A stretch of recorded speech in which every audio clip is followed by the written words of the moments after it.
The U.S. Department of Commerce on Tuesday announced the release of its implementation strategy for the $50 billion, roughly Rs 3,99,000 crore, chips, creating helpful incentives to produce semiconductors, act signed into law by U.S. President Joe Biden final month.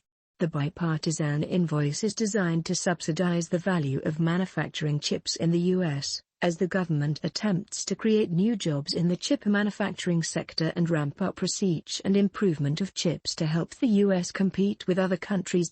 On Tuesday, the U.S. Department of Commerce launched its method to implement the new Chips and Science Act.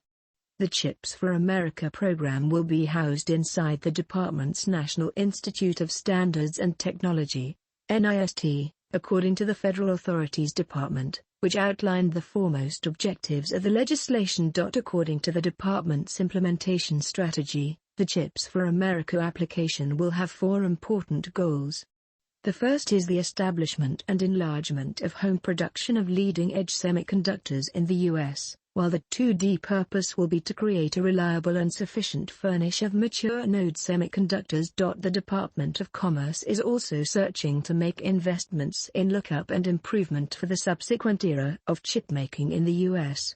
Finally, it pursues to create tens of thousands of manufacturing jobs in the U.S., as nicely as hundreds of thousands of building jobs. These encompass jobs for women, human beings of color, veterans and human beings who stay in rural areas, according to the strategy. The U.S. Department of Commerce stated that specific software practice for the Chips for America application will be released through funding documents, via early February 2023. It will provide awards and loans on a rolling groundwork as soon as applications are processed.